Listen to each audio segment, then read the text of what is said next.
Okay. Yung patapos mo sinolda, medyo nag-okay, pero ganyan pa rin eh. Oo kasi.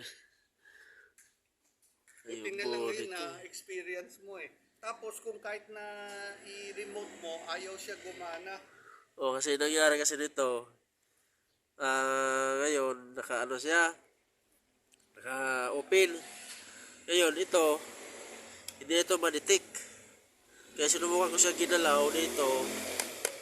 Saka siya nag-detect. Baka yung ano niya. Ito. Yan, nag-try na siya.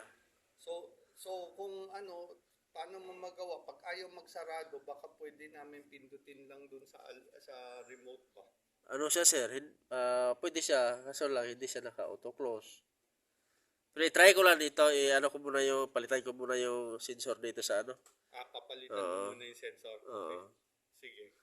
Kasi kanina, ayaw eh. Tapos tinuktok ko dito. Biglang nag-ilaw yung ano niya. Okay. Oo. Tignan mo.